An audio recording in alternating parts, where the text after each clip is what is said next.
আসসালামু আলাইকুম, সবাইকে স্বাগত। আপনারা ইতিমধ্যে জেনেছেন 2024 খ্রিস্টাব্দের জন্য বার্ষিক সামষ্টিক মূল্যায়নের নমুনা প্রশ্ন এবং প্রশ্ন কাঠামো নম্বর বিভাজন এনসিটিবি কর্তৃক প্রকাশিত হয়েছে। আজকে আপনাদের সামনে ক্লাস 8-এর ইংলিশ সাবজেক্টের নমুনা প্রশ্ন নিয়ে আমি হাজির হয়েছি। নমুনা প্রশ্নে আমরা স্পষ্টত এই অংশে দেখতে পাচ্ছি যে ইংলিশ টেক্সট বুক থেকে মাত্র 3টি এক্সপিরিয়েন্স পড়তে হবে। এক্সপিরিয়েন্স নাম্বার 6, যার টাইটেল বা শিরোনাম হচ্ছে ইন্ট্রোডিউসিং সামওয়ান ফরম্যালি, এটির টেক্সট বুকে রয়েছে পেজ নাম্বার 79 থেকে 95 পর্যন্ত। এরপরে এক্সপিরিয়েন্স 7, টাইটেল হচ্ছে a hole in the fence, এটি রয়েছে 96 থেকে 116 পর্যন্ত। এবং experience number 8, life in the woods, এটি টেক্সট বুকে রয়েছে 117 থেকে 137 পেজ পর্যন্ত। এই 3টি এক্সপিরিয়েন্স থেকে 100 মার্কসের প্রশ্ন করা হবে। সেই প্রশ্নটির ধরনটি এখন আপনাদের একটু দেখাবো। যে আপনারা নিশ্চয়ই দেখতে পাচ্ছেন যে এমসিকিউ থাকবে, উপরে একটি প্যাসেজ থাকবে, তার আলোকে এমসিকিউ থাকবে, 5টি এমসিকিউ, প্রত্যেকটির বিপরীতে একটি করে মার্ক বরাদ্দ। এরপরে শর্ট আনসার কোয়েশ্চেন্স, এখানে 5টি প্রশ্নের উত্তর লিখতে হবে এবং 5টি প্রশ্নই থাকবে, টোটাল মার্কস হচ্ছে 10। এরপরে ট্রু ফলস, এখানে মার্কস হচ্ছে 5 এবং ম্যাচিং, এটির মার্কস হচ্ছে 5। এবং দ্বিতীয় যে পার্ট সেটি হচ্ছে অ্যাপ্রিসিয়েটিং লিটারারি টেক্সট, অর্থাৎ এই টেক্সট বুকে কিছু পোয়েম রয়েছে, যে কোনো একটি পোয়েম পরীক্ষা আসবে, স্টুডেন্টকে সেটির সামারি রাইট করতে হবে, অর্থাৎ মূল ভাব লিখতে হবে। এটির জন্য সে 5 মার্কস পাবে। এরপরে identifying metaphors in a given poem, অর্থাৎ যে পোয়েমটি, কবিতাটি দেয়া থাকবে, সেটি থেকে স্টুডেন্টকে মেটাফোর বের করতে হবে, খুঁজে বের করতে হবে। এরকম 5টি মেটাফোর বের করতে হবে, প্রত্যেকটির বিপরীতে 2 মার্কস বরাদ্দ, 5টি পারলে সে 10 মার্কস পাবে। এরপর আসছি পার্ট 3, সেটা হচ্ছে গ্রামার। এখানে প্রথমে যেটি বলা হচ্ছে using cohesive devices, cohesive devices এর ব্যবহার, এখানে 10 মার্কস বরাদ্দ 5টি আইটেমের জন্য। এরপর রয়েছে রাইট ফর্মস অফ ভার্ব, এখানে 10টি সেন্টেন্স থাকবে, প্রত্যেকটির জন্য একটি করে নম্বর বরাদ্দ, এখানে 10 মার্কস। ইউজিং নন ফিনাইটস, এখানে নন ফিনাইটস ভার্ব ব্যবহার করে বাক্য কমপ্লিট করতে হবে, 5 মার্কস বরাদ্দ।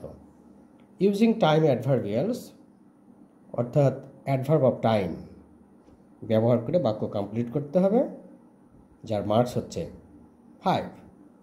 এবার লাস্ট পার্ট রাইটিং, এখানে সিভি রাইট করতে হবে, 10 মার্কস বরাদ্দ।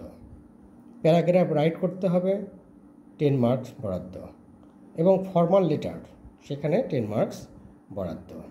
এখন আপনাদের সরাসরি নমুনা প্রশ্নটি কেমন সেটি দেখানোর চেষ্টা করব।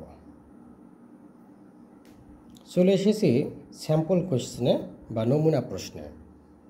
যেমনটি বলেছিলাম পার্টে, যেটিকে রিডিং বলা হচ্ছে, অর্থাৎ টেক্সট বুক থেকে একটি প্যাসেজ দেয়া থাকবে এবং তারপরে স্টুডেন্টকে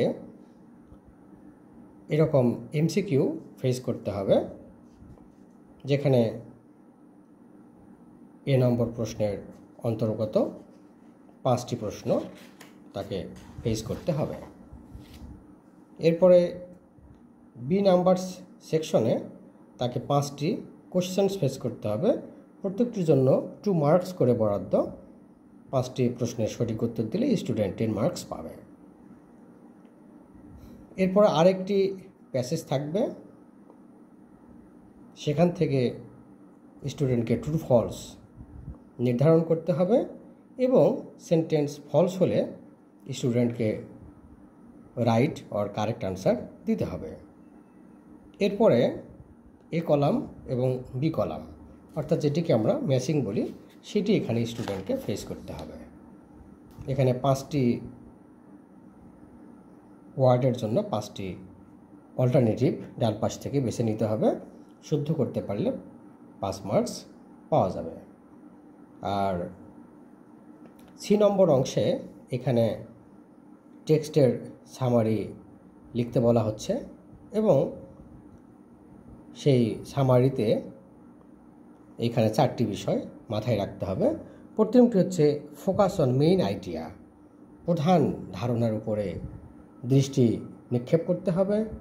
ইউজ অফ ওন ওয়ার্ডস, নিজস্ব শব্দ ব্যবহার করতে হবে। কিপ ইট ব্রিফ, সংক্ষিপ্ত রাখতে হবে। মেইনটেইনিং দ্য অরিজিনাল মিনিং, অর্থাৎ টেক্সটের যে আসল অর্থ সেটি কিন্তু বহাল রাখতে হবে। 3 নম্বর প্রশ্নে স্টুডেন্ট একটি প্রশ্নের মুখোমুখি হবে, কবিতার মুখোমুখি হবে। তারপরে এখানে যে লাইনগুলো আছে সেই লাইনগুলোকে যেখানে মেটাফোর রয়েছে সেই মেটাফোরযুক্ত লাইনগুলো তাকে লিখতে হবে। তারপরে কোন ব্যক্তি বা বস্তুর সঙ্গে তুলনা করা হচ্ছে সেগুলো লিখতে হবে এবং মেটাফোর ব্যবহৃত হওয়ার কারণ লিখতে হবে।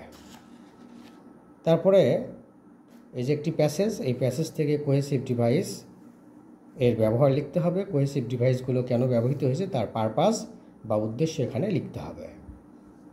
তারপরে এই যে টেক্সট, এখানে গ্যাপ রয়েছে, এটি রাইট ফর্ম অফ ভার্বস দিয়ে পূরণ করতে হবে। আর এখানে রয়েছে নন ফিনাইটস অর্থাৎ জেরান্ড, পার্টিসিপলস অ্যান্ড ইনফিনিটিভসের ব্যবহার দিয়ে এই গ্যাপটি ফিল আপ করতে হবে। এরপরের প্রশ্ন কোয়েশ্চেন নাম্বার 7, সেইখানে স্টুডেন্টদেরকে এইরকম টেক্সট থেকে টাইম অ্যাডভার্বিয়ালস অর্থাৎ অ্যাডভার্বস অফ টাইম বেছে বেছে বের করতে হবে। এবার পার্ট সি, রাইটিং পার্ট, এখানে স্টুডেন্টকে এরকম একটি টেক্সট ফেস করতে হবে। সেই টেক্সট থেকে তাকে একটা সিভি কম্পোজ করতে হবে। কোয়েশ্চেন নাম্বার 9, এইখানে একটা স্টোরির দেওয়া আছে। সেই স্টোরিটি পড়বার পরে তাকে স্টোরির একটি সুন্দর শিরোনাম দিতে হবে। এখানে বলা হচ্ছে try to assume the topic of the story. এই গল্পের একটি সুন্দর শিরোনাম স্টুডেন্টকে দিতে হবে এবং তারপরে স্টুডেন্টকে ওই প্যাসেজে বর্ণিত ঘটনার উপরে একটি প্যারাগ্রাফ কম্পোজ করতে হবে। এরপরে কোয়েশ্চেন নাম্বার 10, যেখানে স্টুডেন্টকে